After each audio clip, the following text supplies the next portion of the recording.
Born in Cleveland, raised a hillbilly. What's your story? Welcome to the Hillbilly Justice on the School Bus podcast. Here's your host, Sarah Blossom Ware. Welcome to the 8th episode of the Hillbilly Justice on the School Bus podcast. I'm Sarah Blossom Ware. I'm a biology instructor at College of DuPage and Benedictine University. I'm going to read a chapter from my memoir about growing up as an Arkansas hillbilly. The chapter I'll read now is called Public Parks and Drive-Ins. Most of our recreational activities were outdoors, and nearly all of our recreational activities were free. The Arkansas summers were hot and sunny, and there were many ways to enjoy them, including parks, drive-in theaters, and swimming holes. My three favorite parks growing up were Wilson Park in Fayetteville, Devil's Den State Park in West Fork, and the Prairie Grove Battlefield State Park in Prairie Grove. Wilson Park, near the man's house, is the first park I remember as a child. The coolest thing about Wilson Park was the addition of a magical fairy tale, Lord of the Rings type of castle in the early 80s, designed specifically for kids to climb all over. The castle was built over a spring that flowed into a koi pond area, which then flowed into Skull Creek. There was a wonderful troll footbridge that crossed over the flowing spring water. A black gate door with a huge lock guarded the opening of the spring, but it was easy to imagine as a child that behind this locked gate was a dungeon area where a princess was being held prisoner. The castle, which turned 30 years old in 2010, is still as magical now as it was then. Devil's Den State Park was every bit as interesting as its name might suggest, and much more beautiful. The Battlefield Park and Wilson Park were day trips, but we often camped overnight at Devil's Den. We would have sandwiches in the picnic areas and cook hot dogs over the campfire. There were amazing trails with caves to explore and wet weather waterfalls to walk through. It was always a lot of fun to participate in the sack race, watermelon spitting contest, and cow chip toss at the annual Devil's Den Games held every 4th of July. The Prairie Grove Battlefield State Park was established in 1908 to commemorate the site where the Battle of Prairie Grove was fought during the Civil War. The best part about the Battlefield Park was the presence of two massive, tank-like M40 self-propelled artillery vehicles parked next to the playground. George and I would climb all around on top of them and out onto the ends of the barrels of the cannons. The best part about the tanks, as we called them, is that we could crawl underneath them and pop through the hatches and into the control areas where we could jockey the levers around and push buttons. The tanks were removed sometime in the 80s because some people complained that they post-dated the Civil War. Despite their historical inaccuracy, I was so sad to see them go. As I look back now, I suppose it was a rather macabre form of entertainment, as these tanks almost certainly were involved in the deaths of soldiers or civilians during their stints in World War II. Nevertheless, a fond childhood memory is eternally etched as a fond childhood memory. A couple of times each summer we would load up and go see a drive-in movie. There were actually two drive-in theaters in Fayetteville when I was growing up, the 112 Drive-In and the 62 Drive-In, both named for the highways they were on. The 112 Drive-In was in North Fayetteville, which was further away, so we usually went to the 62 Drive-In, which was my favorite. Every showing was a double feature. The early movie was for kids and the late movie was for adults. We would usually stay for both, but I never really understood what was going on in the second movie and had to cover my eyes a lot. Getting into the 62 Drive-In was always a covert mission because there was a charge per person instead of per carload. As we would near the entrance gate, Dad would instruct George and me to curl up in the floorboards and Mom would cover us up with blankets. We somehow knew that this was our only shot at admission. Probably because we were told that. So we were always very still and quiet. Worked every time. Once we were parked, we would spring up from the floorboards and sprint to the playground area just below the big screen and play until the movie started showing. I remember watching one of the Herbie the Love Bug movies, the Shaggy DA, Swamp Thing, tackiest movie ever besides Love Bug and Shaggy DA, and many showings of Star Wars. Watching the alien bar scene in the original Star Wars on the big screen was the absolute best. A Walmart Supercenter is now on the site of the old 62 Drive-In, but the 112 Drive-In still shows movies every summer. Admission is $7 per adult and $3 for children ages 6 to 12. Let's reintroduce the panel members for today. We'll start by saying a name and then a 6-word summary. All right, my name is Len Kruse, and my 6-word summary is family, Jesus, marriage, kids, music, and barn. My name is Lane Severson, and my 6-word summary is oldest of 7, father of 5. My name is Benedict Wiesner. My story in 6 words is I'm part of a huge family. And my name is Nordan, and my 6-word summary is my life, a never-ending roller coaster. Okay, thank you very much for being here. Before we dive into the discussion questions, it's time for a segment that I call, So What Have You Been Busy With Lately? So Lane, so what have you been busy with lately? I've been pretty busy lately. So aside from having 5 children between the ages of 3 and 8, which keeps a lot of our time full. That would keep all of us busy. Yeah, and then some. Yeah, I also handle sales and delivery for a consulting organization and travel almost every week. So over the past couple weeks, I've been in San Diego, Los Angeles, Las Vegas, San Francisco, Phoenix, Austin, Denver, back to Las Vegas, and next week I'll be in New York. So I'm racking up the frequent flyer miles. Yeah. And doing that, I've finished a children's book I've been working on that I'm getting illustrated that I'm not sure if it will go anywhere or just be for my kids, but that's been fun to put together. And I also have kind of a side project that I'm just a voracious reader, and so I'm currently working through a series of books that Vladimir Nabokov taught on, and I have his lecture notes, and I'm reading the books. So in my spare time, that's what I do. Wow. Yeah, that makes me feel very lazy. Okay, well, thank you. So we have some questions that we're going to discuss, and this is always really fun for me. And so the first question is about family recreational activities that you would do as a child. So I had a lot of very simple, very free, not as in cost, things that I would do with my family, visiting public parks and visiting drive-in movies that were very cheap whenever you just seemed like you had 1 or 2 people in the car when really you had 6. So I'm just wondering, what were your favorite recreational activities as a family? You know, it doesn't have to be free. They could be free or not. Well, the drive-in I thought was a great example. We have a drive-in around here as well, and I remember doing that as a family a lot. It was something we looked forward to, and was always a lot of fun. My mom would always make a bunch of popcorn in a big bowl and, bring that along, and there'd be snacks, and we would do the double feature thing along with that. Although I don't think we ducked under the seats to avoid paying. But the part that reminded me of is my dad is, we all the kids make fun of my dad for being a classic cheap guy. And he would constantly be,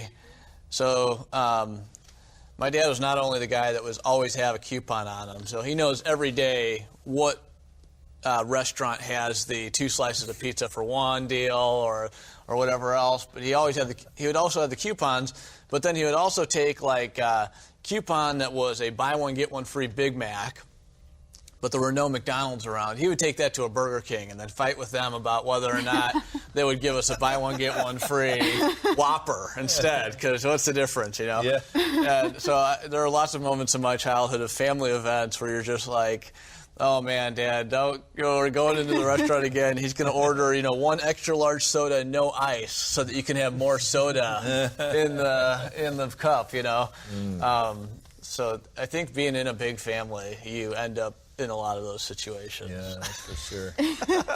Well, this is Benedict, and my dad, who's the father of 9 children, is kind of the opposite, and he would get really upset about any sort of attempt to shortchange people like that. He had some sort of, or he has some sort of moral high ground objection to it, and one time when I was in high school, because I was going to drive myself and some siblings and some cousins to Six Flags, and we had, a few of us had season passes and a few of us didn't, and some with season passes weren't going. So we're like, we're just going to use, these other people's season pass. Like, Elise, you look enough like Claire to use her season pass, that kind of thing. And my dad threw a fit, and it was not going to happen. So definitely a difference there.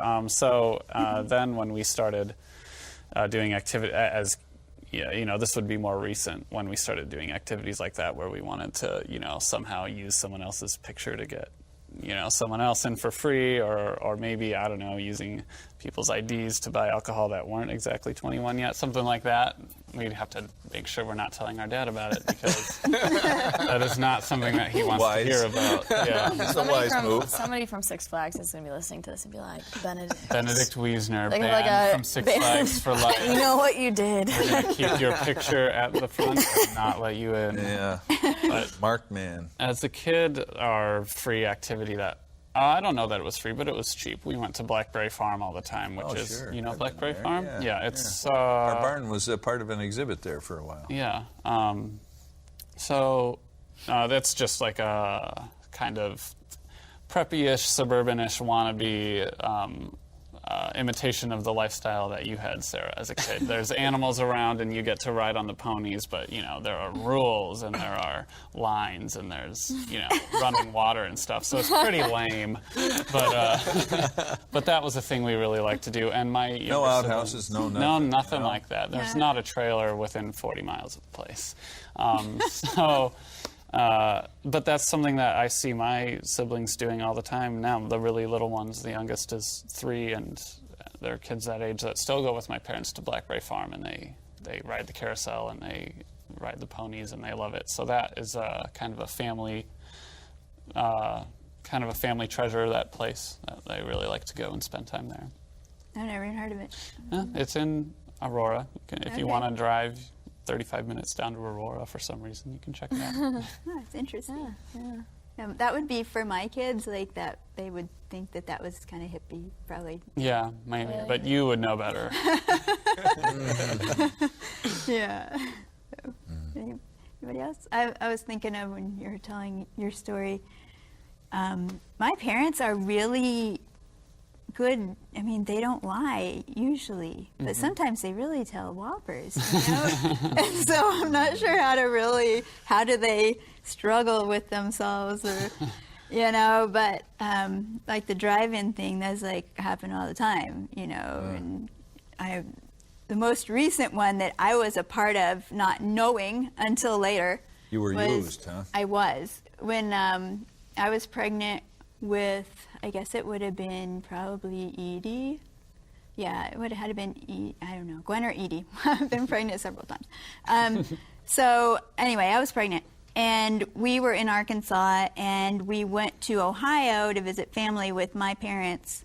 And it was we were crammed into my mom's little bitty car, and I was pregnant. It was so miserable, but like we didn't want to pay for gas, so we were doing it this way. And we stopped overnight for, at a hotel. And Jonathan went in with my dad when he was getting the room, and he came back and he was shaking his head and he was going, "You will not believe," like he goes, "You are 14 years old and 9 months pregnant." Because my dad didn't want to pay extra for a person, and Jonathan is 6'5" and a beard, and my dad's saying that that's his son, and I'm his 14-year-old daughter. Just so, like, I don't know, probably saved $20. Or, oh my God. Boy. But that's pretty normal. My son Caleb was, and a couple of his friends were experts at that kind of stuff. Like, for instance, they still, not for the last year or two, but up until a couple of years ago, they would go to Colorado, and they would find some kind of a very inexpensive cabin and rent the cabin out and have a whole bunch of them live in it, real cheap. And they would go to they knew what time this was optimal. They would go to the ski resorts at a certain time of the day when some of the early birds are coming out and they're no longer interested in skiing. And they ask them, can we have your ski passes? And so they'll just take their ski passes and they ski for free. I was thinking, sheesh, you guys. But anyway, he had all sorts of schemes like that to get out of paying. And he would always find a hot tub that, since his rental place didn't have a hot tub, it was a cheap place, he would find a place that had a nice hot tub and just act like he was knew what he was doing and go sit in the hot tub. He had all sorts of little shenanigans like that. I don't know if I have the moral high ground or not, but I mean, I just, no, I don't think I can. Yeah, I'm with you. I couldn't pull it off, I don't think. I wouldn't be able to. I don't have a poker face, no. Yeah. As far as the free activities during the summer, though, our family was really big into biking, and we would bike up and down the bike trail along the Fox River. Oh, sure, there. that's a nice trail. And it kind of, if you do it right, you can end up at a Dairy Queen and that's have right. ice cream and then ride back. And for some reason, I know we did a lot of family rides, but when I remember doing that, I remember going with my grandpa, and I know that he took me on a lot of rides out there as well. And now my kids are really into it, so it's just kind of fun to have similar. It's a great way to stay in shape, and it's a lot of fun. And if you do it all summer, you get to see the trees kind of getting green, and then the full foliage, and then everything starts falling off at the end of the year. That's been a big part of our sort of summer rituals of activities and stuff. That's been a lot of fun. Well, you can kind of relive the memories too, when you're doing stuff like that. At least I do. We currently, we don't do it every summer, but probably more than half the summers, we take our family and as many in-laws, outlaws, friends, families, enemies, whoever wants to come, and try and get a whole group to go up to this camp in northern Michigan. It's a family camp, and it's a Christian-oriented Bible one, and we rent one of these dorms and just pack all of us into these dorms, and it's up in the northernmost point of Michigan, which is a peninsula that sticks into the Lake Superior. Like the UP up there? Yes, yeah. Part of the UP. The farthest north you can go in the UP. So it's a summer camp for whole families? Yes. Oh. And it's just so fun. It is so pristine up there. 150, almost 200 years ago, the place was overrun with copper miners, and there's all these relics from the copper mines left over, and so you can go exploring and find that kind of stuff. But other than that, there's no one there. It's just pristine and beautiful. And the water in Lake Superior is so cold you can't go swimming, but it's nice to look at and wade around in. And my kids would be in it anyway. We do. We go swimming in it anyway. You have to. You have to because you're going there. But it's just such a lovely place to be for a whole week, and there's childcare, and the meals are all served cafeteria style in this great big dining hall by these old Baptist moms and grandmas that still know how to cook. Yeah. And they make all this home-cooked meals, and you nice. just kind of stand in line and fill up your tray. And we just have such a good time at that place. That's been a family tradition for, I want to say, 30 years or more. So the next destination, we're all packing up. There you go. Got all kinds of. You guys are all welcome. We'll have planned fun. now. We did Just bring the bikes. We did a lot of biking. We did a trip up to the UP a couple of years ago, and the kids were babies, and there's this bear farm up there. Oh, yeah, they have a lot of black bears. Not brown or grizzly, but black bears. And this place was like, I don't think it was registered as a bear farm or anything. Like, they were definitely doing this on the DL, but they had this whole thing where you could go in and have your picture taken next to a baby bear. Oh. It was still pretty big. And it was all like, you're paying cash. Like, I'm sure if the bear bit someone, like, this never happened. I don't know what you're talking about. They had a semi they could push everything into and totally rock it out of there. And they would feed the bear like a handful of like Lucky Charms or something, and it would eat them and get all happy, and then like it would kind of look like it was smiling.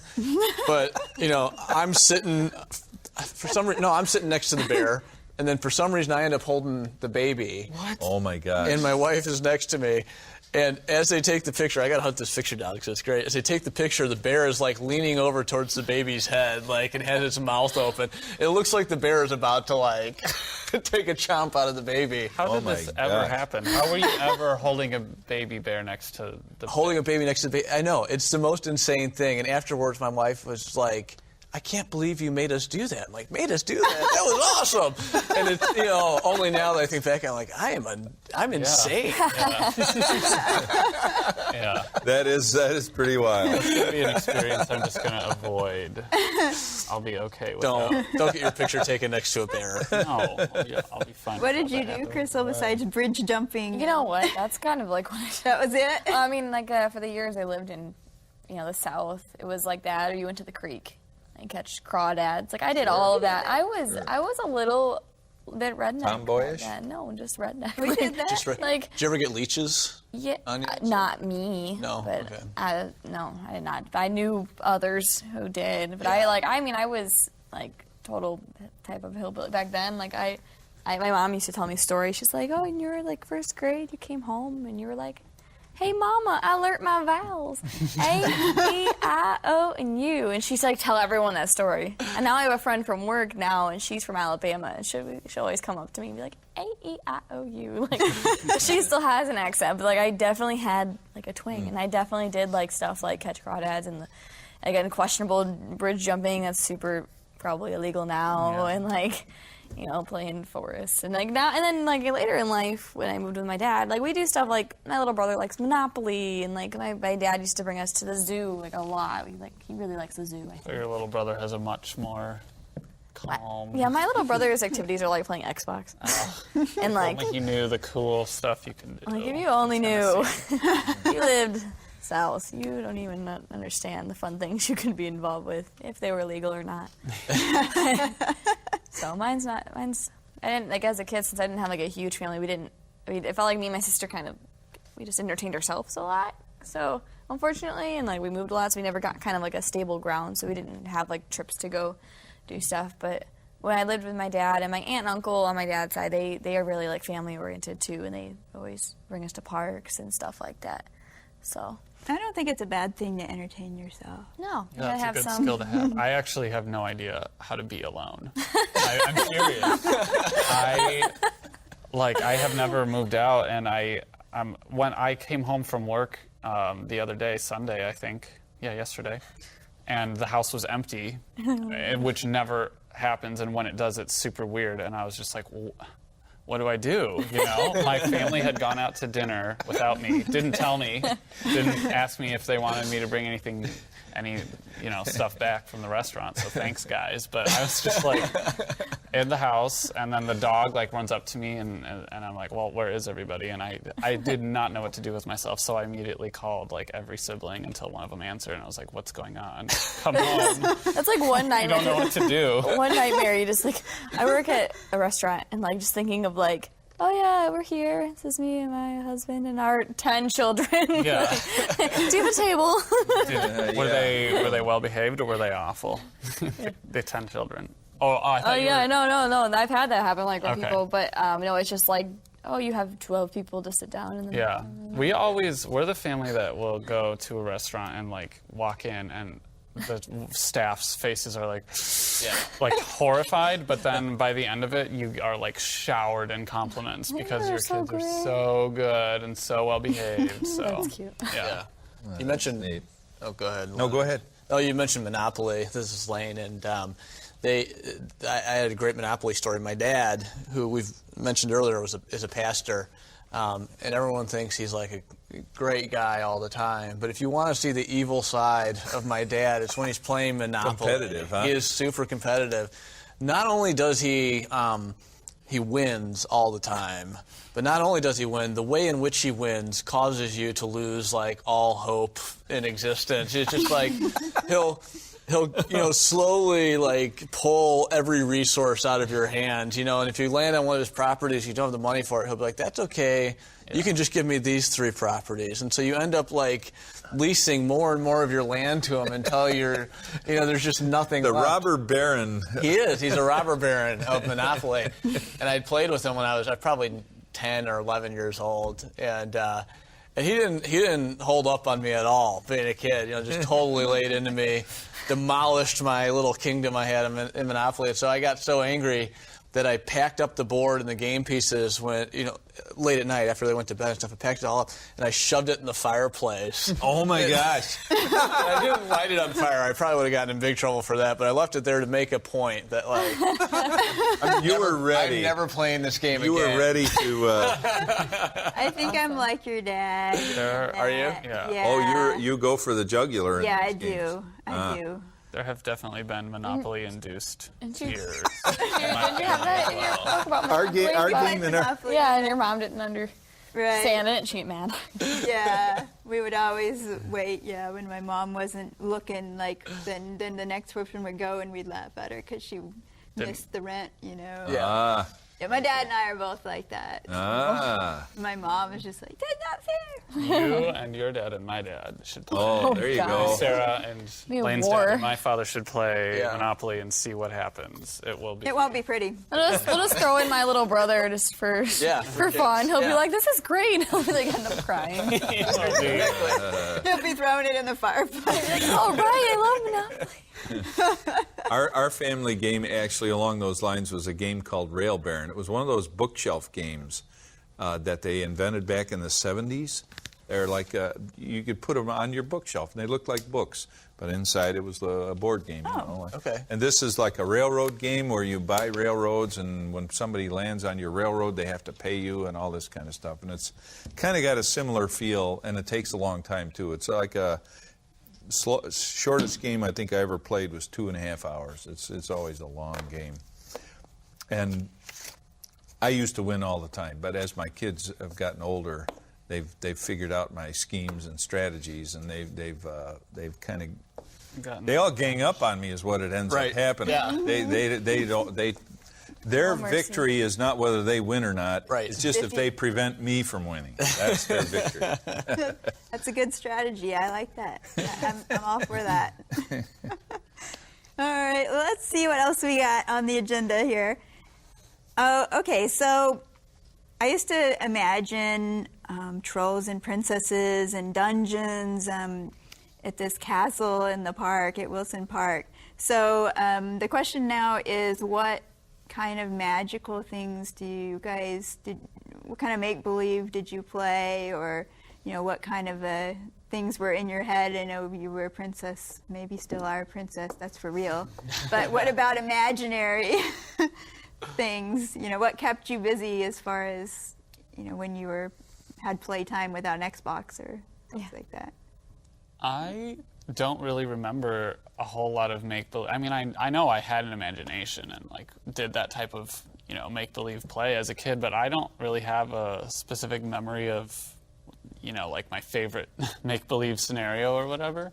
But I do remember as an imaginative kid that I wrote a few poems as a kid, and one of them I wrote this long rhyming poem story about it wasn't really magical, it was more sci-fi. It was all the technology in the world comes to life and bands together to take over, and I actually need to track it down and find it because it was actually really cool. And when you mentioned that you just finished a children's book and are getting it illustrated, I have this sort of pipe dream of finding it and then reading it and being like, wow, I was such a brilliant 7-year-old or 9-year-old or however I was. I'm going to publish this and get it illustrated. So that was that's my evidence of my imagination as a kid, is this really cool poem I wrote. I don't even remember what it was called, but I'm sure I can find it somewhere.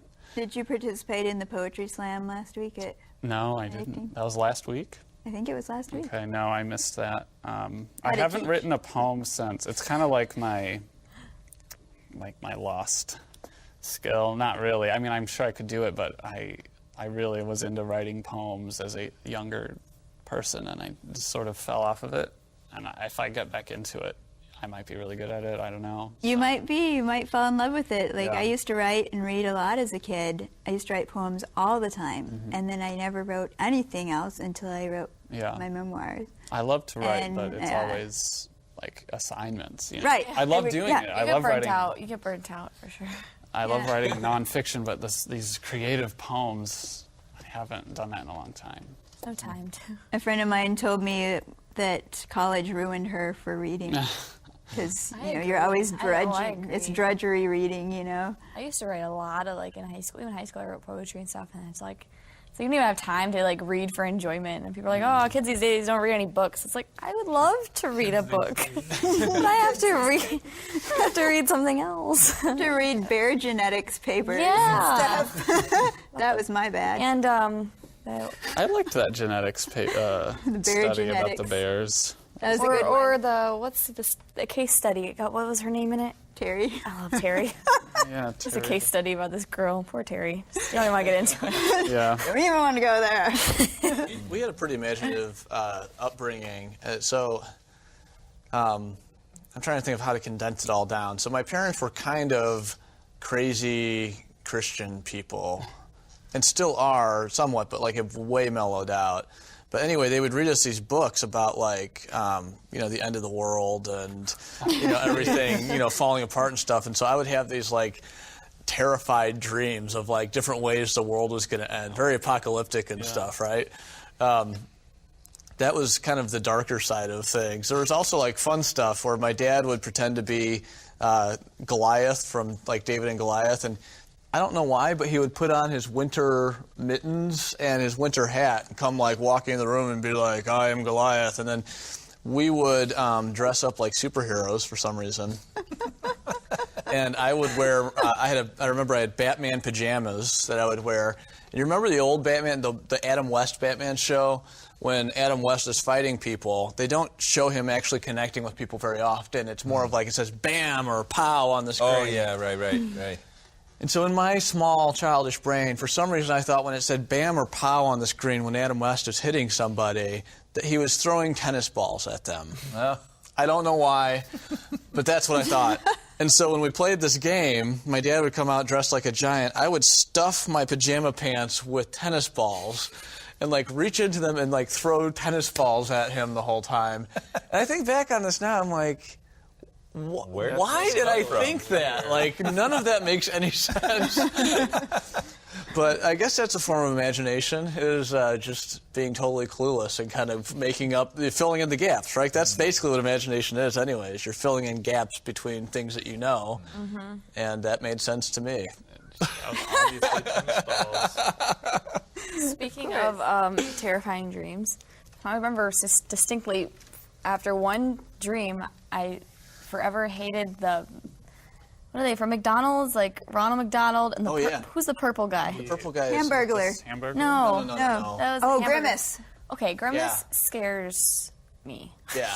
I've always thought, he's a kind of a creepy looking dude. Yeah, he is not cool because, in my dream, I was like 5 and it was like this dream of like the bird, I don't know their names, they scared me. And like, there's the bird one and Ronald, like we were trying to clean this room because my mom used to be like, clean your room, you're grounded, So you're trying to clean the room and like we're all on roller skates, so it made it very difficult to clean the room. And Is this the dream or not the dream? This is the dream. Okay. This is the This dream. really happened. No, this is a legit thing. Par for the course in Tennessee.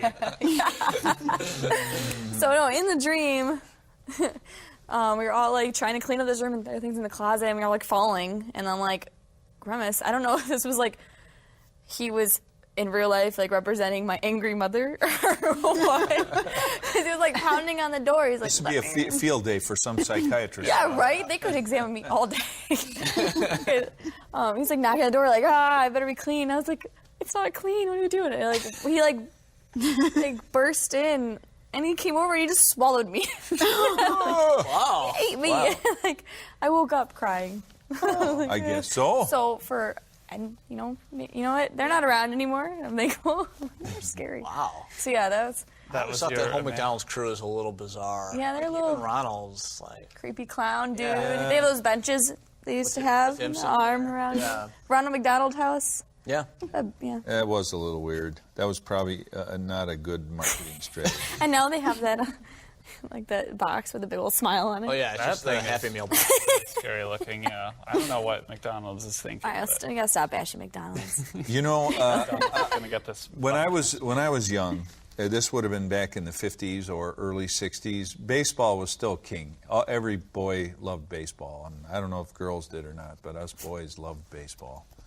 And when there was nobody to play baseball with, which I was always looking for somebody to play baseball with, and I was the activist in our neighborhood. I would roam around from house to house. Hey, can Johnny come out and play baseball? You know, so if there was nobody around, if everybody was on vacation or whatever, I would be left to myself, and that's where my imagination would kick in. We had a big old brick house, and the south side of it was there was about 30 feet between the house, the brick side of the house, and a chain link fence from my neighbor.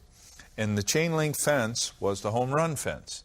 And so I would constantly be playing the 9th inning of the World Series, blah, blah, blah. I'm up, and it's a long shot. It's going. And I would do that for hours. How in the heck can you do that for hours? But I just loved baseball so much. And, of course, I was the World Series hero hundreds of times a day when there was nobody to play baseball. So you're prepped. Maybe not hundreds of times. If the Yankees need to call you in, that's right. I'm ready. You're ready. I'm ready. That's awesome. Good stuff to like be a kid and making yourself. Yeah, right. 8-year-old kid or 10-year-old kid. That was fun. It's good stuff. We have all the electronics and things, but sometimes I really have to still tell myself, okay, and we really have to just turn it off. And they're so mad. They get so angry. Oh, your kids? You can't watch TV. You can't play your game. I mean, really angry. But then after a couple hours, after they're done having an anger fit, then they'll be playing, imagining, doing imagination. Using their brain instead of somebody else using their brain. Yeah. I don't do it enough, but... Well, we just went out for pizza with my grandchildren and some other folks yesterday, and they have a video game thing in the pizza thing. So I give each of them a handful of quarters, and they go in there, and next thing I know, they're all complaining. I'm thinking, these things are supposed to be bringing fun, and you guys are all complaining that other guy did better than you, and this machine doesn't work, and blah, blah, blah. I said, that's it. I'm done with this stuff. No more quarters. That's it. And they were griped and complained for a little while, but then they were fine. We've got all the gadgets and stuff. We got the iPads, and every TV is hooked up to something. And I'm surprised at how much my kids will just detach themselves from it and do stuff. Because I was kind of concerned about the same thing. We probably need to wean them off somewhat, but they've been dressing up like superheroes recently because my boys are into that. It's the 3-year-old and the 5-year-old. So they'll put on their Spider-Man outfit and their Batman outfit, and they make all these strange rules about how the superhero world works. Well, then the twins, the 3-year-old boy, he's Spider-Man, but the 3-year-old girl, she just puts on like the fanciest dress that she could find.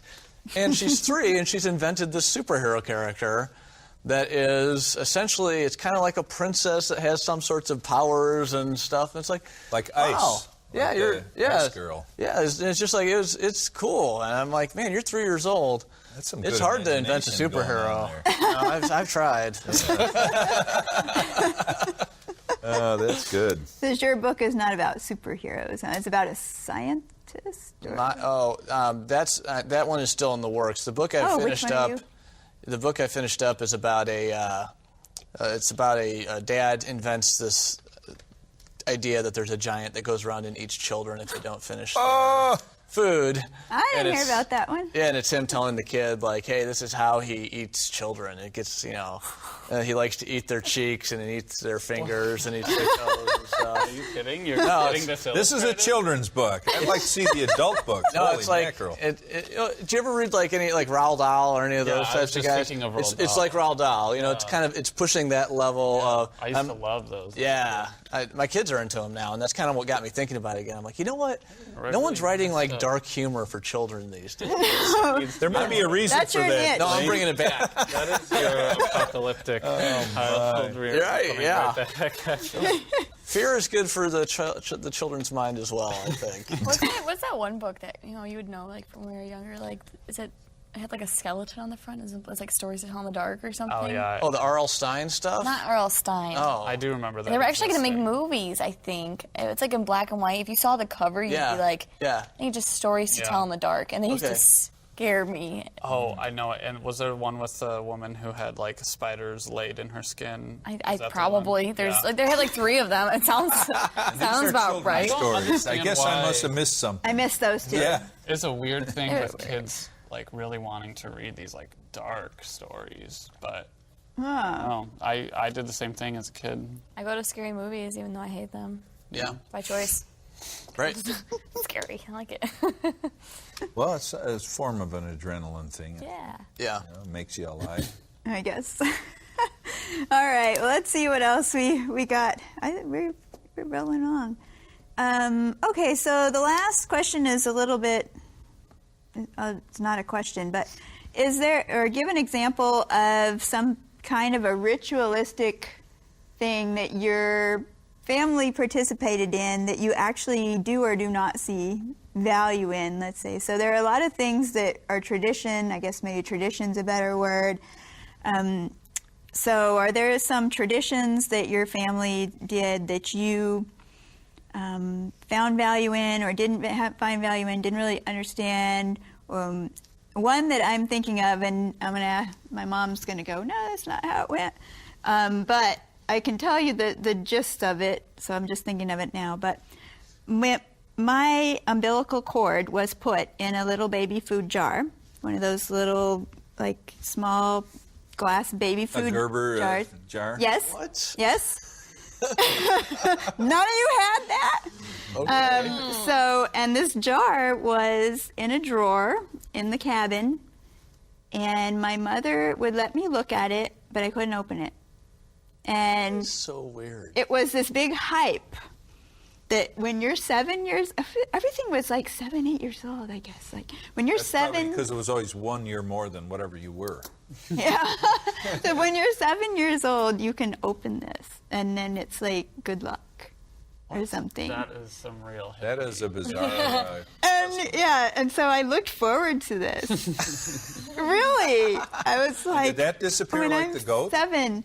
No, I got to open it. You got to open it. And I what was happened? so excited. Like before cake, I want to open my jar. Like, Did it smell or what? I That's don't why the know. goat got shot. It was bad luck. Well, I opened the jar, and then it was like, It's cool. kind of gross. Well, that was not exciting, but there was so much hype to The it. anticipation was there. Yeah, so it was a That is little an bit odd one. bizarre, I feel like. Yeah. And I wouldn't do that. I haven't done that, let's say, with my children, no, but Well, I can tell my father, this was a custom back in the day. This was old school. They used to have a thing called a shivaree. I don't know if you ever have heard of what that is. you are introducing a lot of new words for me. Okay, so a shivaree was a party, but it was not intentional on the part of the hosts. The hosts were generally speaking newlyweds on the very first night that they returned home. See, in these older rural communities, everybody knew everybody, and if somebody spotted the newlyweds coming home from their honeymoon, word got around, everybody got called, shivaree at the Joneses tonight. And the idea was, as soon as they turned off the last light or snuffed out the last candle, whatever the case may be, everybody would make a out in their yard, and then they had to invite you in for cake and coffee. That was what shivaree. There was something really cruel about that. No, you did this? No, my father did this. That was already passé by the time I was around.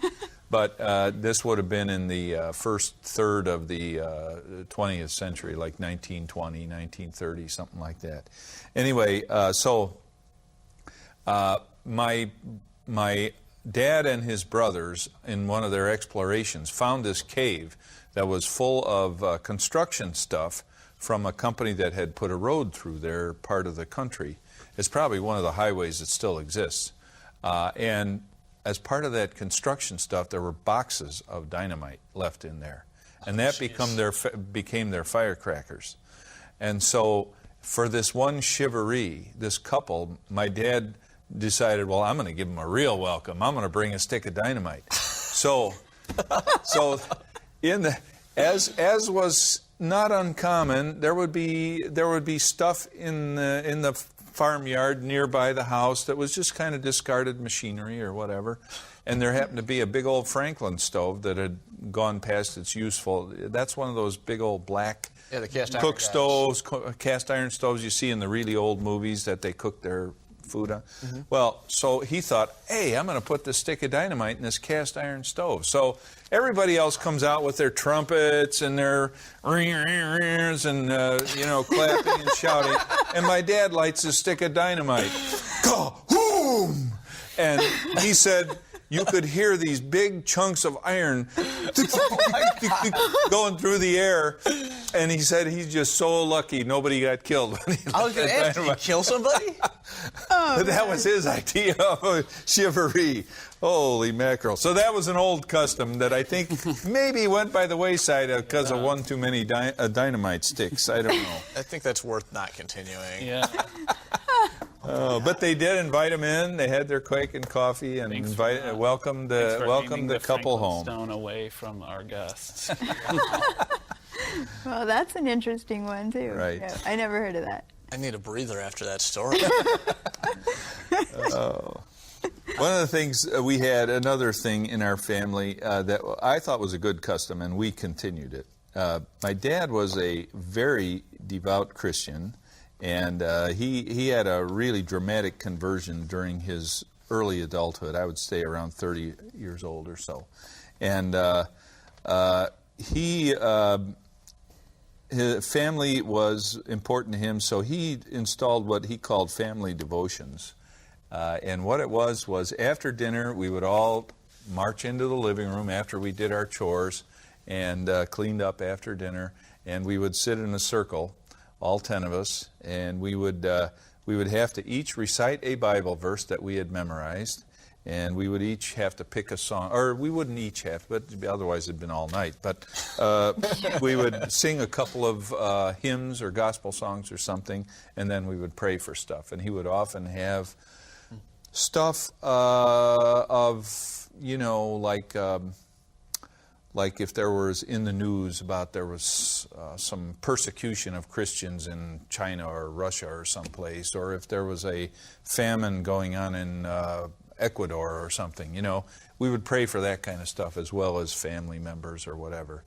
And I thought that was a really, really nice time. It really did kind of give us a sense of unity as a family, and installed a little a faith in us that maybe we wouldn't have had otherwise. So we did that with our family too. We didn't do it every night, but we tried to. And you always tried to wait until your kids would bring visitors, and so then you'd hook them into devotions. And so some of the more characters in the group would say, "Is your dad going to have devotions tonight? I ain't coming if he is." Type of thing. No, that's a really neat thing, though. To so that was a carry good on. one to continue with, I thought. Well, then you're also getting the kids to, which would be you at the time, to think outwardly. Yeah. If it's not just, if it's not just, your little family, or if you're even thinking globally. Mm-hmm. I think when I was in the Netherlands, there were all kinds of foreign students, and that was really something that I enjoyed, was getting to. Hear about firsthand, like, I'm from Ghana, this happens there, and then I don't know, I think it's good to have an awareness of what's going on outside of your bubble, which is easy to stay in. Our second Saturday things too, we had people come from other countries, just would show up, they'd get invited by somebody and show up. And one of the guys was from someplace in Africa, and he said, something that you guys maybe might not appreciate. He said, you could never do this in my country. The police would come and break this up. Mm-hmm. They wouldn't let you do it. Mm-hmm. So this is just amazing that you guys can actually do these kind of things and not get in trouble. Right. Yeah.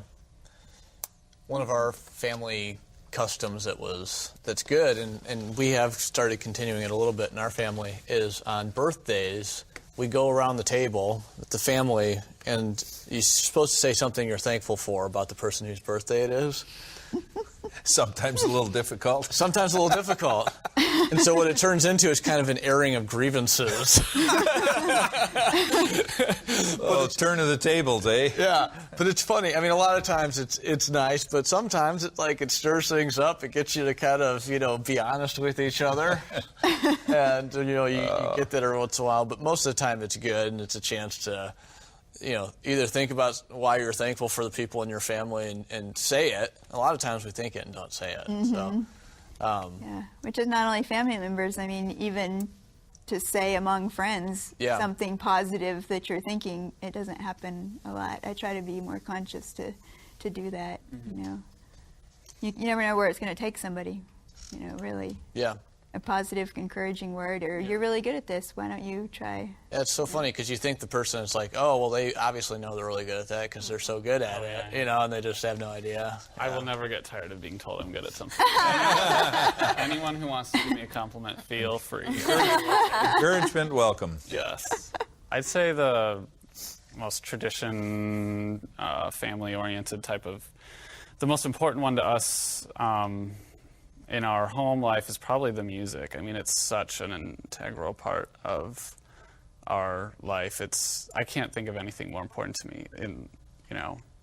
I mean, there's our church and my faith and things like that. Those are obviously like the most important thing to me. But as far as like outside of our religion, but also connected to it, because I'm Eastern Rite Byzantine Catholic, and it's you've heard of Orthodox, right?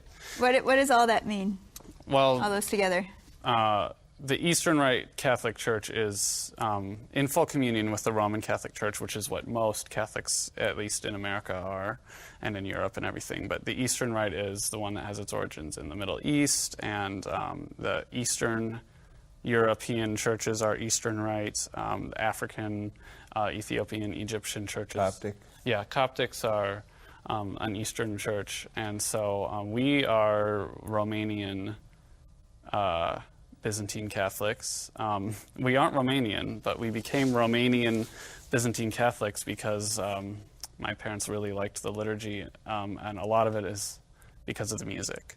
And it's you sing the whole thing, and a Latin Rite Catholic Mass is a little more solemn and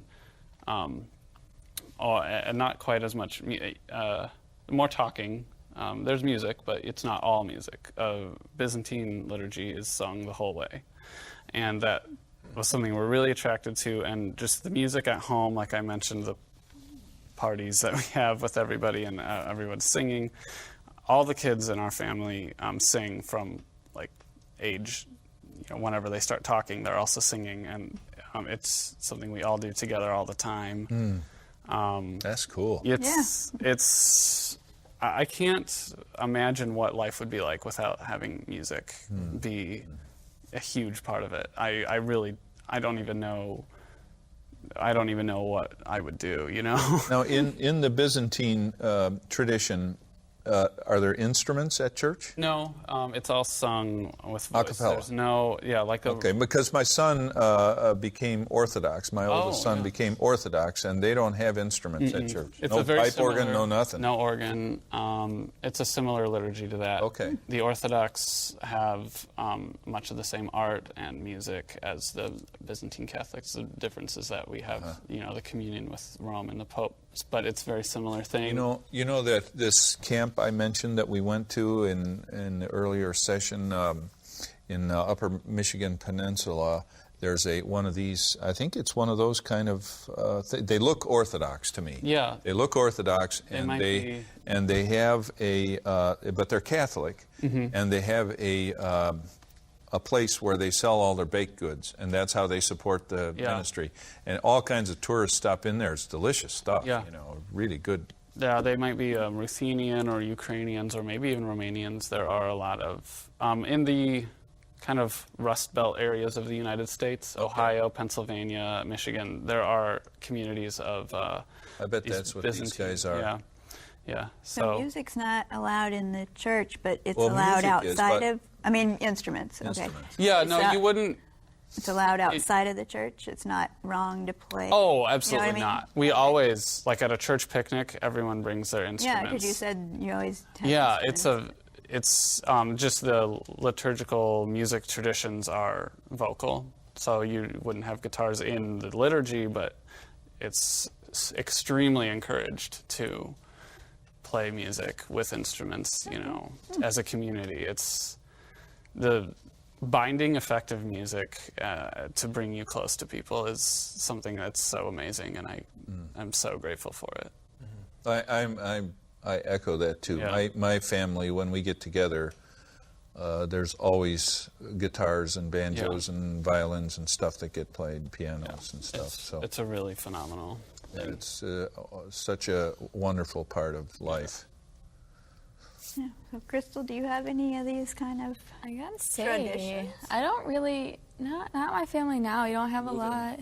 Yeah, like I never just go places. That's my tradition. I just like Just go places? yeah, not even more like packed Ford Focus tradition. Like no, I mean like there's little things like my dad always will make like breakfast on birthdays and like holidays, usually like on Sundays. So unless I'm working, then I'm bummed out. But he always makes like my dad cooks a lot, so and he tries to, and he always makes really good food. And like I mean, usually on Christmas or stuff like that, we have like the same type of like thing we do every year. And one year like it's different. It's like, oh wait, what do we do? We're not going to the family's house. What do we do? So, but I don't have any like I said, like I don't know. My parents are a little different. They're not like old school in any way, and I mean they're young in general. So I think 22. someday, yeah, right. They're feeling 22, and Forever 22. but right. Isn't that a store? Close. Forever 21? 21. Forever Okay. 21. Yeah. But you can feel like you're 22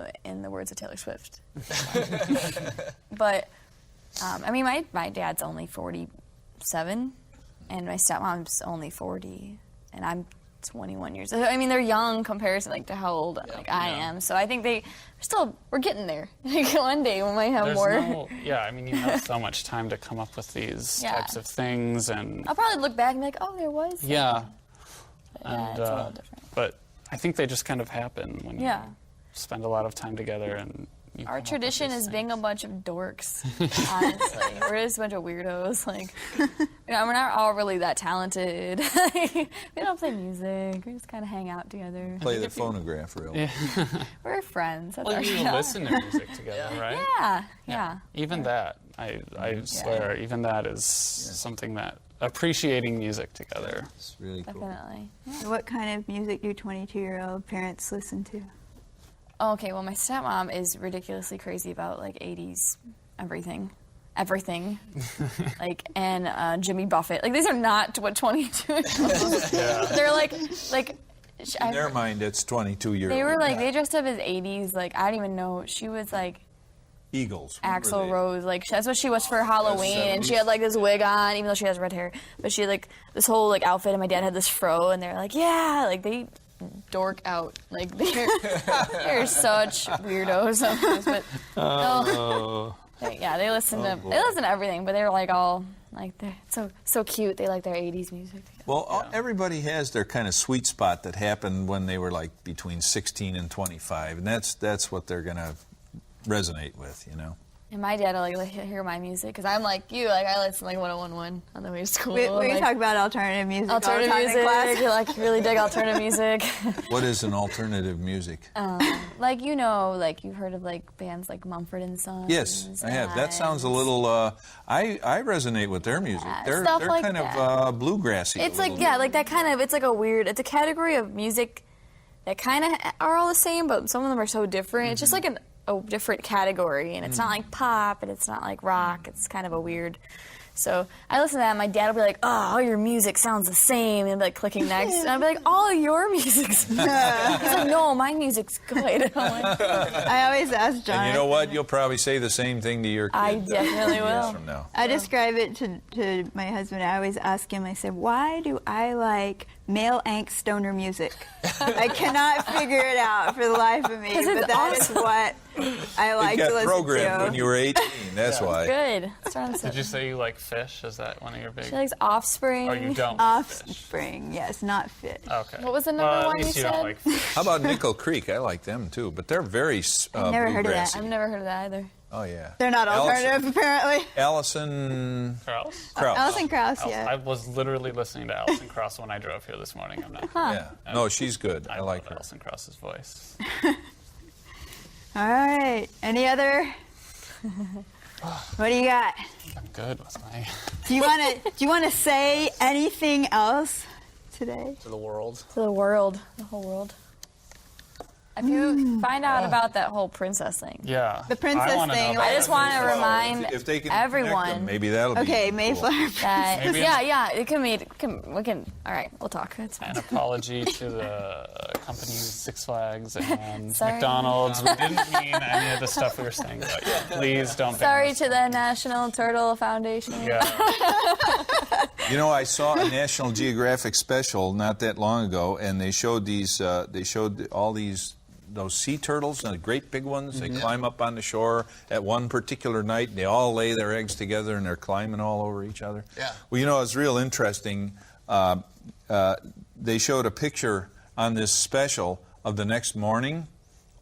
This was in some place like Belize or Ecuador or someplace, and they showed a picture of the next day of all these villagers with their shovels and big baskets, and they were harvesting all these turtle eggs. Yeah. So it's no wonder we don't have any more turtles. Probably feeding them to me in Mexico. Yeah. Lane is eating them.